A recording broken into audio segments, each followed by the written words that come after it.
Play hard and love big radio podcast. Inspiration on your station with the show broadcast. You don't want to miss it. You gotta listen. Good vibes and stories for you to go the distance. Bringing inspiration, stories that shine. Helping you connect heart and mind align. Live your best life, lift up and soar. Fueled by kumquat energy, we give you more. Play hard and love big. Well, thank you so much, Sally, for being a part of Play Hard and Love Big Radio and a part of Spotted Dog Yoga and SUP. It's just been amazing to get to know you since you started coming here. When did you start coming here? I want to say that it was mid-May of 2024. Okay, so it's actually pretty recently that you started. Nearly a year. Yeah, nearly a year celebration. Oh my goodness. You've had an amazing experience, I know, and we'll jump into that. But also in this podcast episode, I'm just really excited to hear about your journeys in life and what you've learned that's helped you to get to where you are. And so I really appreciate you taking the time out of your day to come and do this. Yeah, and we were just talking prior. I said, well, are you from the Sacramento area? And you listed about how many places you lived in. So tell me, can you list them again? Where have you been, lady? Born in Sunnyvale, lived in Hong Kong, Singapore, Manchester, New Hampshire, Houston, Texas, Midland, Michigan, Lakeland, Florida, Sacramento, Santa Rosa, Thousand Oaks, California, Laguna Beach, Placerville. I've been everywhere, man. I've been everywhere. Placerville, 33 years. Placerville, 33 years. And all those other places were prior to that. So yeah, I went to high school in Sacramento, high school and college in Sacramento, Thousand Oaks College. So okay, got you. And then you made your way back here. Yeah. And you've still got family here, I'm imagining, too. I do. My mom, who's 93, lives in Placerville with me. And now we have one son here in California. He works for Cal Fire. He lives in Placerville. So yeah, a little bit of family. My sister and her husband live in Colusa County here in California. So okay, got it. And how about your other kids? Where are they at? I have two sons in Willard, Missouri. Willard, Missouri? What's in Willard, Missouri? Their families. Okay, they found their way to Willard, Missouri. All right, so you've been to Willard, Missouri. I know it's right outside of Springfield. Okay, and yeah. Our oldest son has a son, and he's expecting a little girl this year. And then our youngest son has two little boys under 2. So 3 grandsons under 2 right now. Wow. So we spend a fair amount of time in Springfield, Missouri area, which is not bad. It's a nice little town. Looks like Sacramento about 50 years ago. Oh, that's interesting. Does it have a lot of trees? It must have a lot of trees then. And it's a nicely treed city, but it's just kind of an older, slower paced little town. So little town with, I think, 7 colleges. Oh, wow. So yeah, it's got a big college presence during the school year. Okay. Yeah, it's funny you say that people say, or you say that it looks like Sacramento so many years ago and whatnot. People always say that about Boise too. And when I get up high above the Boise skyline and I look down, I can really see it. It's similar to when I get up a little bit higher here and I look down, you can just like see the valley and the trees and whatnot. Yeah. But it changes. I mean, there's been a lot of development and in a good way. Oh, right? I remember when Folsom I used to bike from Sac State to here to go to Folsom Lake, and part of the trail was gravel and part of it was just dirt. And this was all fields. These were all fields out here. These are all fields. Yeah, no, I mean, I remember when I first came into Folsom too, that I think that we were down in like the old Folsom area, and my friend Donnie and I were driving out this direction. There was nothing. This place was not here. And, but it's been great for people that are in your profession and for people that get to move into a great area like this, right? How long have you been a realtor? I've been licensed for 24 years, and I've been in real estate title and lending offices since 1986. Since 1986. So nearly 40 years. Wow. Yeah, it's like, like the back of your hand. It's been a while. It's been, yeah. And when we like need support and whatnot, I'm always asking you like for different things, or you like offer your opinion on different ways and we can get out into the community. I'm very opinionated, Nick. Yeah, I know. I love that. But I appreciate that. I mean, I can only see from my lens of my experience. And that's one of the things that I've always loved about you is how you're just able to share the ideas. Like we used to have these, for those of you listening, we used to have these signs on the front window we put on there. Actually, like in 2020, we put them on there because we didn't want people to know that we were operating when we were supposed to be because you couldn't see in here, right? Yeah, but you couldn't see in here now. Case in point, like I forgot we put those on there. And one time Sally's like, yeah, you need to get those off your windows. And I was like, so you're telling me that you think we should take them off now? And you said, yeah, if it was my business, I would have had them off yesterday. You know, it's like a nail salon. That's what you said. It's like people like go window shopping. They look in. Well, since then, case in point, Sally, people look in here all the time. Haley, who's working the front desk, she's like, I had a lot of people walk in. It's a great welcoming space. Yeah, it's beautiful. And people don't know it's so deep and they don't know that it has 2 big rooms in it. You know, there's like from the outside. Bathrooms are the bomb, by the way. The bathrooms are the bomb. Men's bathroom, but the women's bathroom is great. Would you like to go in the men's bathroom? Now would be the time. No one's here. What do you like about the bathrooms? Is it the showers or the tiling? What is it? They're just clean. The aesthetic's nice and tidy. You know, they're not like a regular gym bathroom. There's no odor. They're clean. They're tidy. They're utilitarian. They're functional. They're great. Thank you. And I spend a fair amount of time there. I probably shower and change and do my hair in there twice a week. Or Jen and Lena and Maribel are always waiting for me. I'm sure that they're happy to wait for you. They're always sweet about it. Yeah. I try to come. I do it quick. Well, you got into Spotted Dog Yoga. How? I mean, I know the story, but let's tell everybody how you got in here. There's this organization called Days for Girls, and it helps teach women and provide women menstruation care worldwide. And there's a Days for Girls club in Placerville at the El Dorado High School, and they were having a big fundraiser. And Nick, somehow your gift certificate for a month of free yoga made itself into a silent auction, and I bid on it, and I was the highest bidder. And then I sat on that gift certificate for nearly a year until it nearly expired. And at that same junction in time, I had been swimming every day for 3 years, trying to build my endurance, my cardio, and be healthier. And my knee no longer allowed me to swim. I woke up one morning pretty much immobilized in bed for most of the day because of the pain in my knee. I'm bone on bone. And so I thought about it and how was I going to be physical and how was I going to get my stress out? Because for me, swimming is underwater meditation, right? It's underwater yoga. I'm happiest in a pool. And so I kept looking at your gift certificate and I thought, I'm also a little bit cheap. I'm like, okay, I essentially paid for this. Like I was the high bidder. You paid for it. Yeah. I should do something with this gift certificate. So I think I went online and I registered it. And then I didn't do anything. And then I didn't do anything. And then I'm like, okay, I have to do this. And I showed up late. And I was at the door one morning, open. But already class had started. So I think I went home and licked my wounds. You're like, and did you get into this whole oh, maybe it's not for me? Like I showed up there and the door was locked. I was a little discouraged at first, but I was like, okay, well, it's your problem for being late, Sally. Let me just tell you that I'm notoriously late. I will go to my funeral late. That's a good thing. Right? Yeah. Absolutely. I mean, I hope that you are so late to your funeral.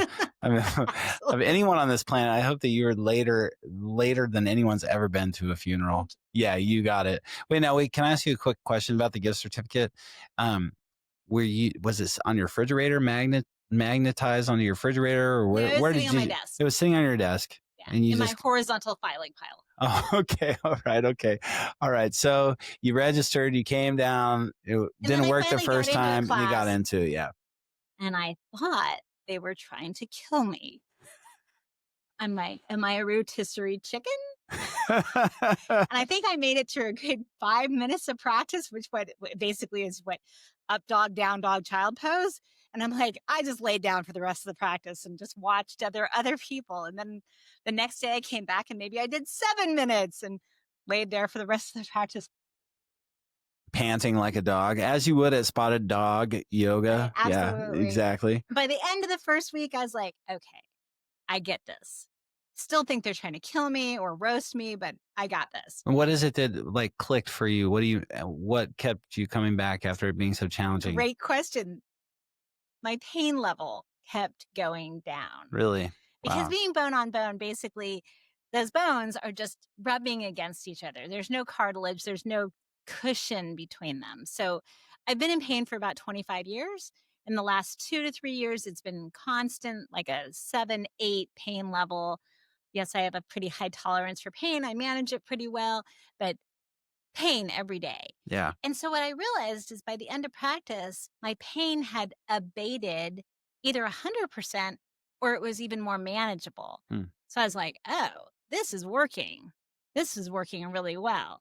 So that's how you hooked me. I did my for 30 days for free. And then I took July, the rest of, I took like, I think I did middle of May to middle of June. And then I took middle of June to the end of September, early September off, work schedule and travel and family.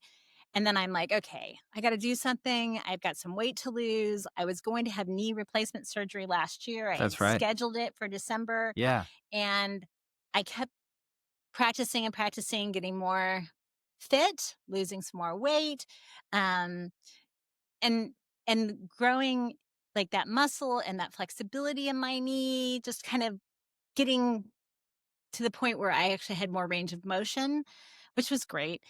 And I realized that my date for my surgery was going to prevent me from seeing my grandchildren for Christmas.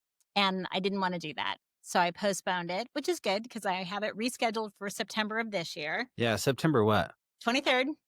September 23rd. Yeah. Okay. Which is actually like the end of my gifts, 6-month gift certificate that my husband gave me for my birthday that so it's like fell perfectly. Perfect timing. So Yeah. I'm just going to tell you now, I'm going to take about 90 days off and then I'll come back. How about 58 days? We'll see how rehab goes. Okay. I'll be up in Tahoe for my rehab. I'm having my surgery up in Tahoe. Yeah. So I'm going to do a solid 30 days up there and then probably go back to Placerville for the rest of it. But you're right. Probably about day 60, I'll probably kick back in. I'll be bored. I only say that because I know you. I'm like, yeah, like you'll be bored. I'll be an Like, overachiever. I'll have to come back early. Yeah, you'll be back quick. And I feel like your recovery is, I know your recovery is going to be quicker because of the work that you've done going into this. That's amazing. Okay, so I want to backtrack because I kind of cut you off with the squirrel moment. But so you were feeling your muscles are getting stronger. You're creating more flexibility. You're losing weight. And then you started, you just kept it rolling. So right. So like, I think about end of November, I was like, oh, if I do 2 a day, I have no pain at all. Or the pain is so minimal that I don't think about it. And so I started doing mornings and evenings, like 3 days a week, and then mornings and evenings, 4 days a week, and then mornings and evenings, 5 days a week. Whoa. And then Saturdays and Sundays, I was hit or miss because of my work schedule as a realtor. It's harder for me to do Saturdays and Sundays. Yeah. But I figured out that if I plan ahead and I prepare for my work days, I can probably squeeze in Saturday and Sundays at 8 a.m. So most weeks I'm here 7 days a week. And then of course you threw in these challenges in January and this past month, and I'm hyper competitive. That's right. We got more of those coming your way too. Brought to you by Spotted Dog Yoga and Sup. And Sally Long Johns. I'm a little competitive. So yeah, no, it's been great. And one of the things I do during our class is I'll really focus on my right leg. So if we're doing a lunge of any focus, where we're going back and forth, I really just work on the right leg because it's so much weaker than my left leg. But even it is getting stronger and stronger. And I see the changes. And I'm like, it's exciting to see the changes and to feel the changes. Yeah, let's talk about that just a little bit, because I know when I'm in pain, like you were prior to getting into yoga, it throws everything off in my life. It's really hard to do the things I love, to be 100% with the people that I love the most. How is that pain impacting your life? And what has it been like now that you've been able to find a way to relieve the pain? So I do feel like I think I managed it. I lost out on activities with my family, right? Like I'm not going to hike with my family. I'm not going to bike with my family. I'm not going to do things that I think that they would have enjoyed because of the range of motion and the pain. And I think that, once I get the knee replacement, I'll be able to do more with them. I already feel like I have a lot more level of activity, level of flexibility. I did things at my daughter's house last week in South Carolina that I wasn't able to do a year ago. Yeah. So it was like, and I feel more stable on my feet. 2 summers in a row, I fell and 2 summers in a row, I broke ribs. Oh my goodness. So, and, I don't feel like I have that issue. I feel like I have more balance now, more stability. So that's great. Yeah, in your physical body, you have those, and then mentally, like in that realm, have you seen the yoga practice shift? So definitely more focused on not reacting to other people's drama as much, Yeah, just stepping back and taking a deep breath and, you know, being a little more centered, I guess would be the phrase, and just going, okay, let that whirlwind go around you. Somebody's upset about something. It doesn't need to, you don't need to be upset about it too. Or if you are, you don't need to respond to it right now. yeah. Just take a deep breath. Mm, mountain. Musa, Musa. Yeah, yoga is everywhere, right? I think people, they come into yoga. Tell me what you think about this, but some people first come into yoga and it's just like this physical challenge, and they're learning, which foot is the right foot, which foot is the left foot, what is warrior two, what is wheel, what is shavasana, what is this community yoga thing that I'm doing, and who are these people around me, and why am I sweating, and why do I feel like a rotisserie chicken, right? Like that kind of a thing, right? But then what happened for me over time is that I was able to see that it was not only shifting my body, but through my body, I was starting to see the world differently, and I was learning to communicate differently with people, and I was able to build my relationships in a better way. And like you're talking about, like not reacting as much, and I started to respond more, and everything in my life started to shift. So there really was that I was able to experience for myself this mind body connection. I would agree with you. Yeah, it's like I didn't realize even that was a thing before that, even though I mean, I knew about it, but I wasn't aware of how deeply connected those two things are and how important they both are for like success and for health. Yeah. I think the breath work has taught me that, just taking that moment to breathe in and hold it and then let it go. It's so true about everything in life. Sometimes you just have to take things in, hold them, and then let them go. Mm. To let them have their own resolution or let them have their own timeline. Um, find another solution for something. Just take it in, hold it, let it go. So that's been an important tool. And you're right. I couldn't I couldn't see the building blocks when I first started, right? But I knew that they were there. I knew that there was a process and a progression to it, but it was interesting. It's been interesting. Every day I learn something new. So each one of your instructors teaches me something different every day, you know? Yeah, we have amazing teachers here. I think when we hire somebody on as a teacher, we really are looking for two things. We're looking for them to be proficient in teaching the journey into power sequence that we teach here, so that there's consistency across the board. That's one thing we're looking for. And Which then I love, by the way. I don't like surprises. oh, yeah, consistency is my thing. If you want to have a consistent workout, coming here is great, Yeah. because the world is inconsistent. When you're out doing things in the daily basis, you just never know what you're going to get. But when Yeah. you come in here, there's a level of consistency that is important. So yeah, first and foremost is consistency, but then the second thing we hire based off of is them being good people. So we have really great people here that are teachers, and they're consistent and good teachers as Yeah. well too. So I know you recognize that. Obviously, you get that. Absolutely. Yeah, yeah. I I'll shout out to all of them, right? Yeah. Because I mean, each one of your instructors has taught me something different in each of their practices. And, they each bring a gift to each practice, their own personality or their own teaching style, their own level of awareness of what you can do or can't do, or what it can push you a little further to manage, Mhm. and each one of them, I remember Nazarene's, I know I said her name wrong. Oh, Nazanin, Nazanin. Nazanin. Um, the first time she saw me do a headstand, which my headstand is pretty odd. It's odd. It's an odd headstand. It's like an odd stand. It's like a wheelbarrow backwards. Oh, I gotta see it. This is good. So, I I heard her gasp at the front of the room, and I don't know if she was afraid for me Like you're gonna fall or something. Like or she was so excited. I think she was excited. I think I she's know she was excited. excited. Yeah, yeah.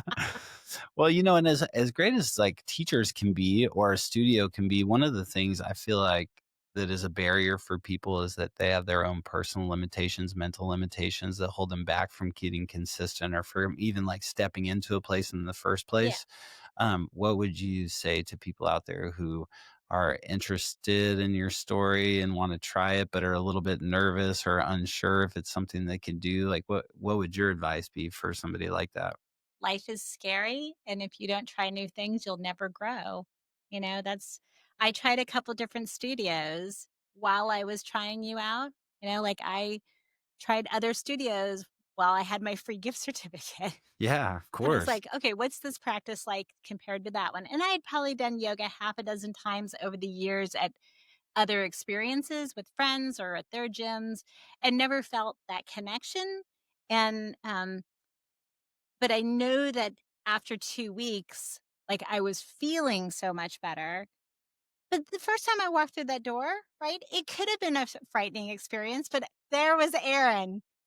And Aaron is this amazingly welcoming, kind, soft-spoken, but gets you to where you need to be person.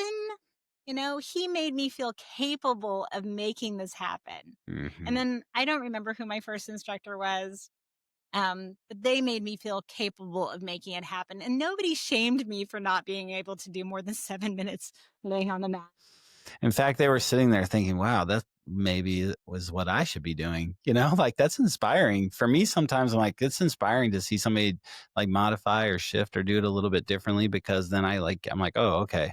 I don't have to, this is not a competition. I'm not in the Olympics right now. I can take a little bit of a break and not freak myself out. Like it's okay. So yeah, I can see how that can be inspiring too. But, I Yeah, think that, and I talk to a lot of women my age who are not in great shape, right? And they've watched me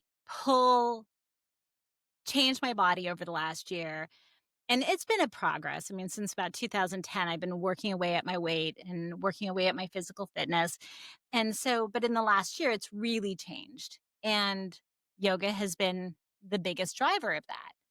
And so, talking to other women my age, particularly about my journey, and like, yeah, it was frightening. And I'm geeky on that mat, and I fall, and I can't do all the moves. I don't have all the bends. And I do things that other people next to me aren't doing because they're doing it right, and I'm doing it modified, salified salified. salified. And I just talked to him. I mean, I had one of my girlfriends um who said to me, "Didn't you feel weird walking in there? Didn't you feel geeky on the mat? I feel like I'd be fat and flappy and floppy." And I'm like, I'm all of those things, and I'm still there because I want to be able to play with my grandchildren and get down on the mat. Yeah, that's like So, a bigger reason for right? you. And I Absolutely. want to have this Yeah. amazing recovery post surgery.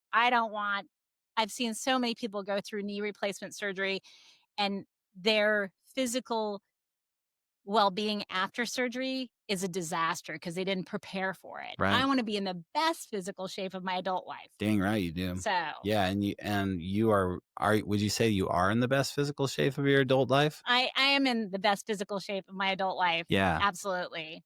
Minus the knee. Yeah. Yeah. So Uh-huh. I'm thinner today than I've been in 38 years. Wow, good for So you. thank Congratulations. you. Yeah, and I'm just inspired by the fact that you've done so much work. I know we were joking earlier with Mauricio, Kumquat CEO, right? We're like, we do these 30-day challenges, and I feel like I'm doing great. I'm like I got like 7 on the board, 7 check marks, You 7 checking mine classes, out, Nick? and then I look and I'm like, who's that? And this is Sally's got like 20 already. I'm like, oh my gosh, she's just So I working started it. off strong with your first 30-day challenge. This first on the first. When you And did your 30-day challenge this yeah, time. yeah. I started off strong because you had the puppy yoga.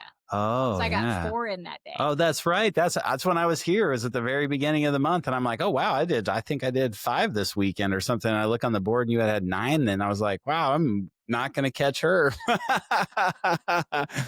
I'm uh, just competing against myself. I only look at I my own know, numbers I in my know. business. I only look at my own numbers on the board here. And I'm like, and everybody's like, oh, Sally, you did 4. How did you do 4? And I'm like, puppy yoga. Puppy yoga is awesome.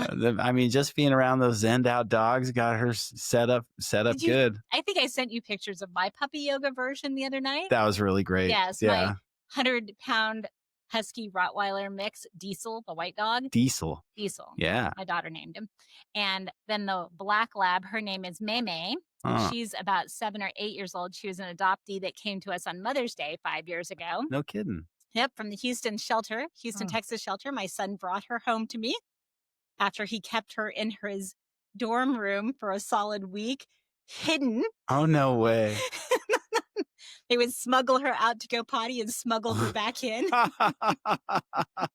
So, and then he drove her 27 hours home to me on Mother's Day weekend. So I love that girl. And she's my girl. Yeah. But Diesel is this husky Rottweiler mix who thinks he's a Chihuahua. He is afraid of the dark. Oh. And he wants to be with you. Oh, yeah. On you, in you. And so he decided that he was going to do the yoga with me. I'm Perfect doing a yoga wide-legged partner. squat, and he just came right in. Yeah. Oh, yeah. I'm like, dude, you're right here. And then May decided that it was time to attack him. So they wanted to have a WrestleMania under my spread out legs. As my 93-year-old mother decided that she was going to be paparazzi. So she's like taking 100,000 photos of this very unattractive backside of the dog and me. So that's so I funny. sent you and Haley those photos. I know. I like that you send those photos. That was so good. I wasn't quite sure if we could share those on social media, you know? I shared the ones I'm willing to have shared. Yeah. It reminds me of my kids when I'm doing yoga or when we're doing yoga at home. They'll like, you know, they'll do it with us for a while. And then the next thing you know, they're like crawling on my back, or Sawyer's trying to like jump on my neck, or Owen's trying to pull on my legs to see if he can get me out of balance, you know? And I'm like, and I always am like, there's this place where I start and I'm like, you know what? It's cool. I'm at home doing yoga. This is great. As long as I'm moving and breathing and my kids are seeing it, that's great. You know, and then there's moments where I'm like kind of frustrated and I like have to take a deep breath in, do the woosah thing, and then get back into it, you know, but it's really funny. I think that that's really neat that your dogs are like that too. Yeah, I was happy with my dogs. It didn't faze me at all. No. They knocked me completely over once, and I just laughed. Yeah, pets are amazing like that. That's why I love working with Hearts for Heroes USA. That's a really great organization. I love what their vision and the principles behind like how dogs can really bring A dog in every station, right? Yeah, dog in every station. And it is true. Like when I'm around a dog and I just sit and I'm petting one of our two dogs, I just feel like completely relaxed, and it just allows me to kind of decompress and slow down, which is nice, you know? So I do like that. And I love that we do those puppy yoga sessions, and that's really fun. And I like that you're doing your own at home now too. Well, it was just because on Wednesday night was scholarship night at El Dorado High School. Okay. And I was designated from Seroptimus Club to hand out scholarships. And I Okay. couldn't quite make it from here to there and back and be on time without being stressed. Yeah. I was like, okay, I'm just going to do yoga on the back deck at my mom's house. So with awesome. Dogs. Yeah, that's so awesome. I think that's the other thing that's great about doing a practice like this as consistently as you do. And like even people when they do our training program, some of them never want to be teachers, you know, but they go through because they're able to develop the skills to give themselves a class at any point in time. Like you can do it in the dirt, you can like whatever, any point in time you can do a yoga class if you need it, right? And I love that you have that online. Oh, that's nice too. I love yeah. that you have the pre-recorded classes, because when I'm traveling, you know, I'm 2 to 3 hours time difference. So it's harder for me to log on to a class. Yeah. But I love the pre-recorded classes, and I love the being able to zoom in. You know, when I was in South Carolina, I zoomed in every day. Yeah. And did classes online, and that's such a great tool that you offer. Thank you. That's one of those things that came right out of the 2020 era, you know? Right? COVID. Yeah, and I think that there's some like blessings with it, and so also that proves to be challenging in some ways too. I mean, there's some people that just got on the online thing, and I haven't seen them in the studio ever again, you know. But at least they're doing the yoga online, Yeah. you know. So that's kind of nice, And it probably fits their schedule better. It guaranteed it fits their schedule better. So I'm really glad that the options there and that you like that. I'm curious about you and your philosophy on life. Like, what was it like growing up, and how did you develop such a positive attitude towards life? I have loving parents and loving sister and brother, and you know, I think I am a very lucky person. Like I just have incredibly good luck in life, and I seize opportunities. My parents were had good families, but they also had a lot of adversity as children. My mom's 91 or 93. Her my father would be 93 now. He died when he was 45. Um, but they had a lot of adversity as childhood in their childhood, and they didn't bring that to their parenting. They were good parents, and they developed this incredible life together. And my sister and my brother and I are very fortunate. We're born in America. We live in affluent communities. We were provided with education and enough food to eat. And I just think about that in everyday life. Like when I'm like, oh my gosh, it's a first world problem I have today. That's what I say routinely, like my problems are so minor compared to the rest of the world. And we are incredibly lucky people in America. And I come to every day with that fortunate viewpoint that I know that I'm lucky, that I'm vaccinated, that I have health insurance, that I have a roof over my head, and I have a little bit of money in the bank, that my kids all went to college. So I come to it with a thankful heart. Yeah, I get that. And when you wake up in the morning time and you put your feet on the ground, how do you start your day? I used to start the day with 4 college educations, 3 rehearsal dinners, 1 wedding. And that's how you did a little chant like that? Is that what you're saying? Wait, do it one more time. 4 college educations, 3 rehearsal dinners, 1 wedding. Let's go. Come on. Let's get it done. Open house. Let's go. Got it. Okay. So that's how it used to be. You cheer yourself on like this is what you had to take care of in order to take care of your family, right? Got it. Of course. Now, how do you start your day? IRS, federal tax force. No, that's true. That's right. Okay. Fill the car with gas. I have great networking, great clients, a lot of fun. My business every day is different. Yeah. There's no predictability in real estate. I mean, yesterday I was at one house 3 different times just trying to get it on the market. Oh, really? Yeah, because the keys weren't there, and there's a neighbor who kind of controls the access, so I have to go through her. Got it. And so it was just a challenging day, coordinating other people's schedules and trying to get people to respond to me. And it's 20 minutes there and 20 minutes back and 20 minutes there and 20 minutes back and 20 minutes there and 20 minutes back out of my day. I spend an enormous amount of time in my car. I live in my car. It looks like a homeless encampment. It's either your car or here is where you're living. I mean, I know. how often are you at home? Yeah, that's your cat. The love sofa. I only call it that because it has the love pillow on it. Yeah, No, but there's lots of love happening around this area, and it just like is all encompassed back there on it's your very sofa. We've had great chats back there. Yeah. Lots of nice conversations. But every day is different in real estate, and I'm thankful for what I get to do. The flexibility of my job is enormous. I mean, so if a friend needs me, I can kind of carve out time. My family needs me, I can carve out time. But I also put in very long hours. I'm here at 5:30. Yeah. And then most nights I don't get back home till about 10. So I don't spend a lot of time at home, but that's never been, to me, home is a place to sleep and shower and do laundry. Yeah. When I'm old, I want a little tiny place because I don't want to clean it. Mm-hmm. I don't want to maintain a big house. Some people aspire to big fancy houses, and I'm like, oh no. Yeah. I want less house. I want to lock it and leave it house. Lock it and leave it. No, I mean, I think about my mom. She has a pretty big piece of property and she lives on it, but the older she gets, the harder it gets to maintain it. Yeah, because their slave labor's not there. Right. I mean, I moved away and then all hell broke loose. My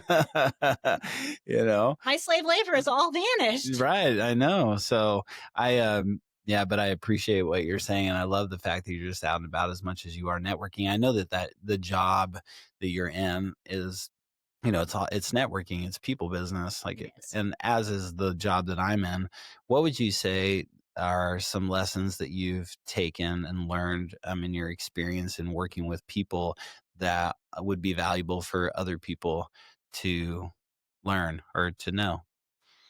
I think and it may be a Dale Carnegie thing, people love to hear their own name, right?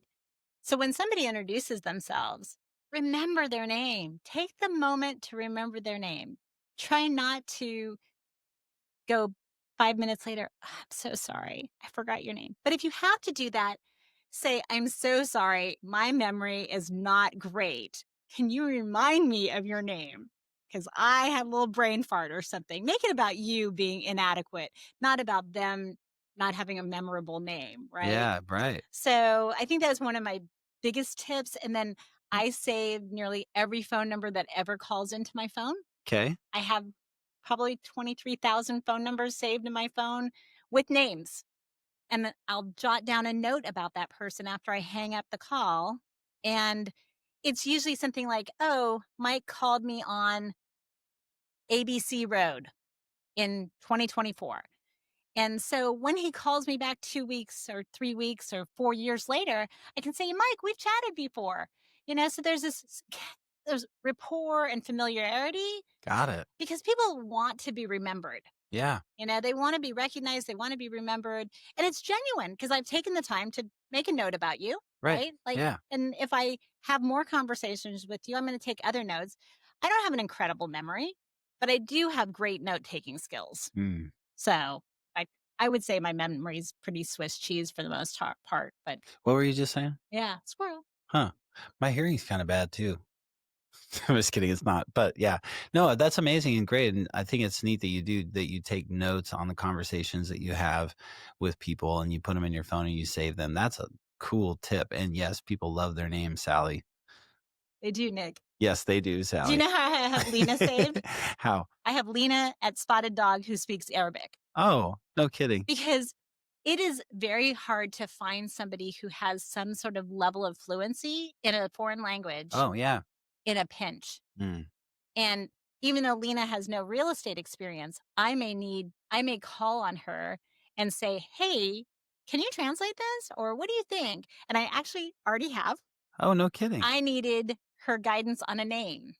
And because I was going to be literally knocking on this person's door to ask them if they wanted to sell. And the name was Arabic.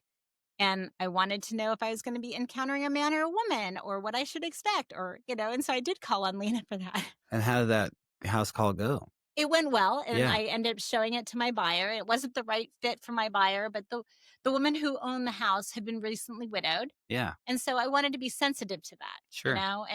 but yet my buyer was like, I really want to see this house. And I'm like, oh, do I knock on somebody's door who's just had a loss? Mm-hmm. That's hard. So Yeah. anyway. Yeah. Yeah, but Lena gave me some guidance but I save people by quirky things too, like that Lena who speaks Arabic. Yeah, that's neat. It reminds me of something very cool and special to me. My two grandparents. So my dad and his family, they've had a Native American art gallery in Colorado for, I don't know, 50 years. It's kind of a long story and a cool story. They started, my grandfather had the Pepsi Cola bottling company in Durango. And then during a recession, they used to go sell to all the natives and Navajos, but they didn't have any money, and so they started trading Navajo weavings for Pepsi. And then my grandpa and my grandmother would come back to Durango, and they'd have dinner parties, and they would sell the rugs, and then share the stories of these people, and then Love it. and then they would pay their franchise fees, and that's how they kept that going until the point where they had built so many great relationships with these tribes and these people that they really wanted to support them in getting their work out. And so they moved into the trading business Okay. in that area, and that's how it all happened. So anyway, my grandmother, Mary Jane, she passed away a couple of years ago. We called her Pooley. She worked up until the day that she passed away, down at the gallery. Oh, wow. And any time that anyone ever came into the gallery that was from Italy, from northern Italy, she would always call my grandfather up, who has also since passed. He passed in 2020. He passed on Super Bowl 2020, but because he spoke Italian. Okay. And you see where I'm going with this, right? Yeah. So someone come in that's speaking Italian. She'd say, "Oh, you've got to Hold talk to on. Dominic." So she would call Dominic, and it was like the greatest thing for a lot of different reasons, right? Number one, the customer felt so great that they had some connection there and they had this great conversation. For my grandfather, it was amazing because at that point in his life, he wasn't talking to a lot of people. He spent a lot of time watching baseball towards the end of his life. But when somebody called, he always had some kind of a story, and he was able to connect with somebody in his foreign language or in his native language. Yeah. So that's pretty neat. And it reminded me of that when you were talking about Lena and Arabic, and I know it's like in a different kind of a realm, but it is really neat to be able to connect people that have similar interests, or to be able to actually say their name in a way that makes sense to them, that shows you've done some like research and you have respect for their name, because like you said, people's names are the most valuable thing that they like to hear. Yeah. Yeah.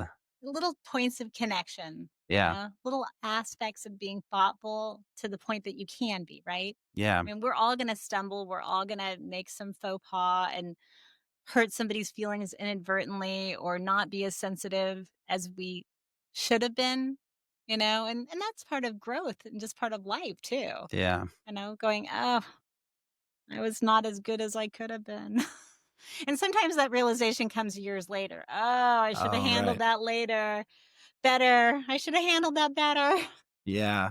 No, I have those like decades later, right? I'm like, Those oh, moments of regret at 3 a.m. You're laying in bed and you're like, and like, where oh, does that come from? That's, the interesting thing about that, right, is that it really just lives in our body. Speaking about yoga, yeah. right, like all the experiences that we've had, they live in our body. And I feel like if we don't give ourselves the time to like really feel those emotions that are connected to our body, and we just kind of keep plowing forward, that they just still live there. And then sometimes they just pop up, and there's still emotion and charge and whatnot that are connected with those. It's so odd that you said that, Nick, because when I experience a high level of stress, Hmm.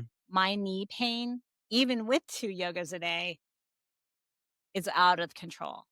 Like that's where all of my stress seems to be going to. Like Got it. my knee just carries that stress and the pain just radiates out of it.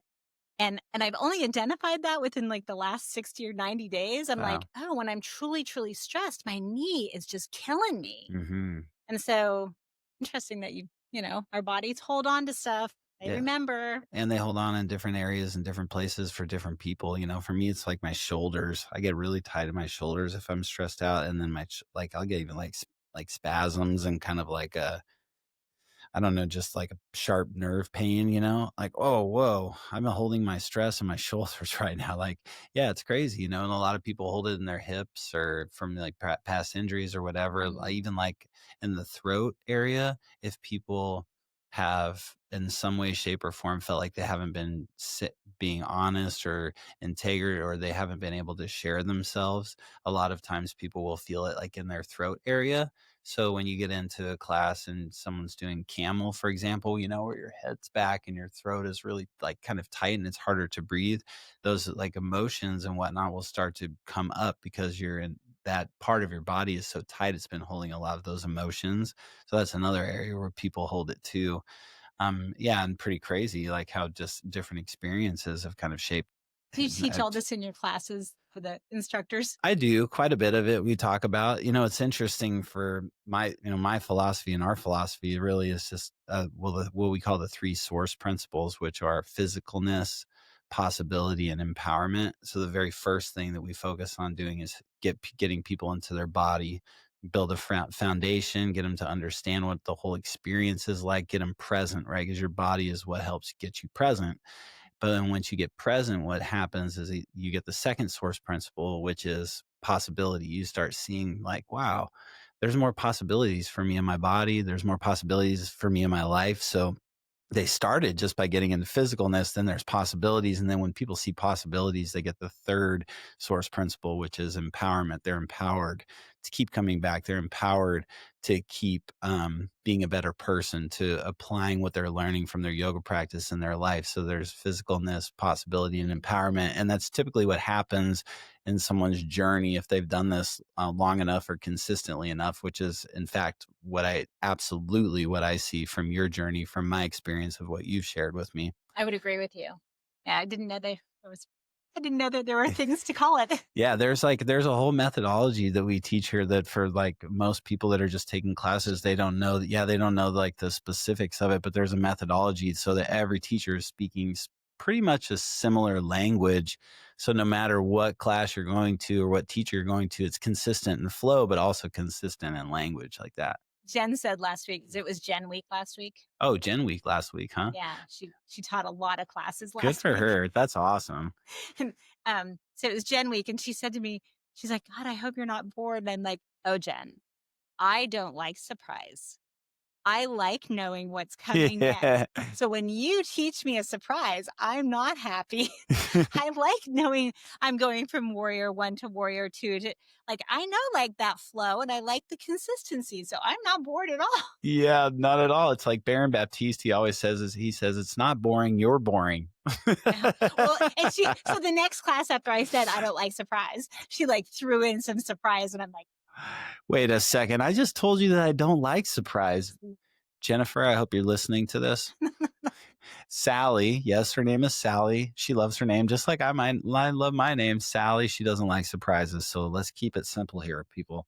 not a fan. And Yeah, life has a lot of surprises, right? it does. Yeah. So like when I come into class, I know what to expect. Yeah. Probably the only 2 hours of my day I can tell you what I know what I'm going to expect. Yeah, I know it's really neat to have something that's consistent like this. And what I realize now that we don't live here is how important it is because up in Idaho, when we do the virtual classes, which is what I do all the time, I maintain consistency by doing those classes, but also like it's much more challenging to do it by myself than it is with a group of people. Right. When I get here and there's like 20 people going into a class and then like was kind of like humming and hawing about whether or not I was going to take class, like everything shifts. I'm like, no, I'm going in there. I'm going in. Why wouldn't I go in there? I mean, look at the energy, look at the people. These people are here and I'm here to be It is so much harder to practice alone. Oh, it is. It's really hard. You know, in 2020 when we were doing it all on virtually, I joke about it because people would be like, they'd get up all of a sudden and they'd like go to the refrigerator, they go to the bathroom, like where the hell did they go? You know, you're like watching them. You can see it. You can't see us now, right? No, I mean you can see people, but most people that are practicing are just using their ears to hear. Yeah. Yeah. The teachers in the room can't see you. No, teachers in the room can't see you. Yeah. But back then we'd sit at a screen and teach to you and you could see. And so now I'm like, when I'm teaching in the big room now, even though I can't see the students at home, I'm like, hey, Mimi, if you're at home, come back from the refrigerator or hey, Steve, get up off your mat. It's not nap time, you know, or whatever. Like just teasing people like that because people do. They kind of, it's harder. Moment. It's harder. Yeah, confession moment. Yeah. During Lotus. Yeah. All last week when I was in South Carolina, I'm like, I didn't give it any effort at all. I just laid there. Right. You know, and if I was there, I'd be like, Sally, you okay? Oh yeah. Yeah. You'd be up. No, that's so cool. Well, there's a few other things I want to talk about before we end this thing, and because I want to talk about you as a historian. You have got some serious you understand history. You love history. Where did that come from, and why?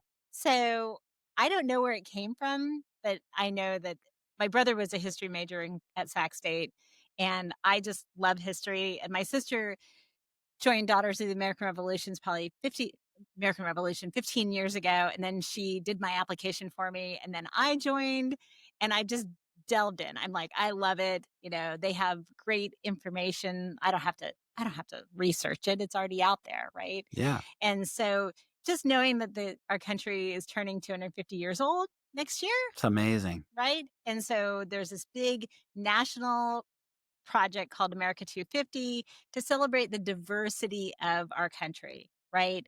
And I was in Lexington, South Carolina 2 weeks ago, visiting my daughter in Columbia, and we went to an America 250 celebration. And the speaker that we were listening to, his presentation was on slave quarters and how the slaves actually really were a huge contributor towards our American democracy, towards our revolutionary aspirations.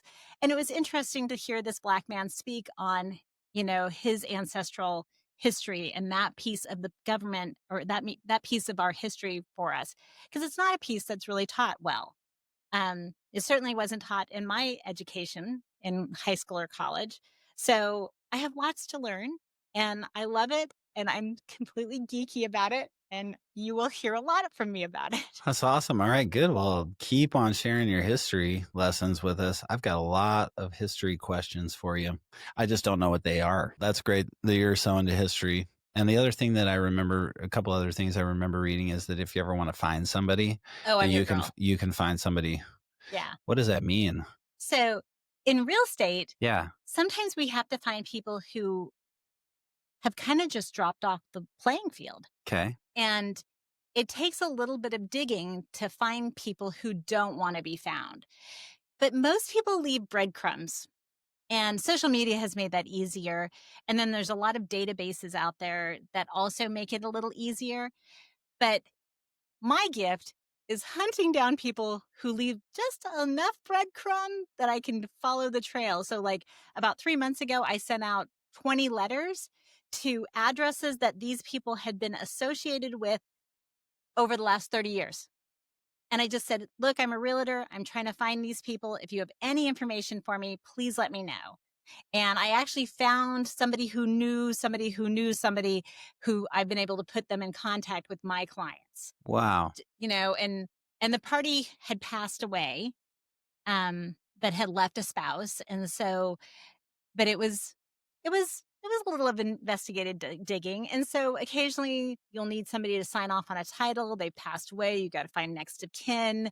And that I'm an amateur genealogist, and that little hunting piece comes in there with it. Yeah. So yeah, if you need to find somebody, I'm your girl. The genealogist, that's the other thing I wanted to talk about too. Like you're talking about Right. ancestral. Doing your family history. My sister did the majority of our genealogy. We knew a lot of it already. Yeah. We have deep family roots in the U.S. My family owned part of what is now University of North Carolina, Chapel Hill University. Wow. That was land granted by the King of England prior to the Revolutionary War.